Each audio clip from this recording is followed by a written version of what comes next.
SOS Méditerranée a été créé au printemps 2015 à l'initiative de deux personnes, Sophie Beau, qui est une humanitaire française, et Klaus Vogel, qui est un capitaine de marine marchande allemand. Tous deux avaient en tête de faire quelque chose, de mener une initiative pour répondre à cette urgence humanitaire en Méditerranée, à savoir la multiplication des naufrages d'embarcations de migrants et réfugiés en détresse. Comme eux, il me semblait impossible de continuer à rester passif, rester spectateur de ce drame humain en Méditerranée, puisqu'on parlait de milliers de morts chaque année.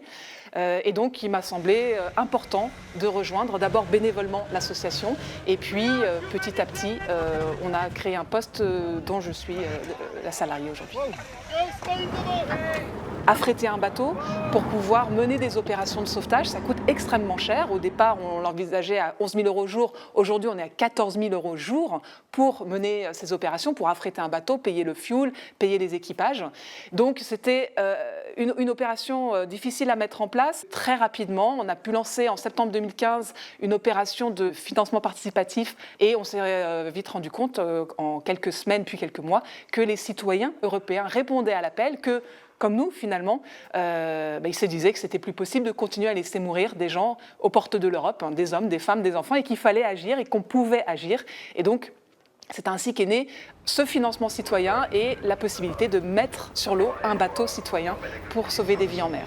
Ce que certains marins sauveteurs nous racontent, beaucoup sont bretons ou vivent en Bretagne, c'est qu'arriver sur le navire, arriver sur l'Ocean Viking aujourd'hui ou l'Aquarius hier, on redonne un peu d'humanité à toutes ces personnes qui ont été complètement déshumanisées, qui souvent ont été traitées comme des animaux, notamment dans les centres de détention en Libye, aux mains de passeurs sans scrupules, aux mains de milices, d'une mafia qui s'enrichit dans le trafic d'êtres humains.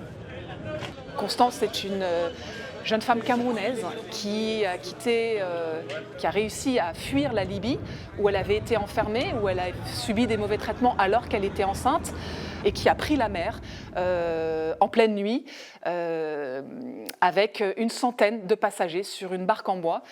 Et elle a dû accoucher toute seule au milieu de la Méditerranée, sur cette embarcation de fortune. Un des sauveteurs a tout de suite croisé son regard, a tout de suite compris qu'il se passait quelque chose. Le médecin de Médecins sans frontières était également présent et ils se sont rendus compte qu'elle venait d'accoucher et que le bébé était toujours relié par le cordon ombilical. Et ce bébé, qu'elle a appelé Christ, est le 5e bébé qui est né à bord de l'Aquarius.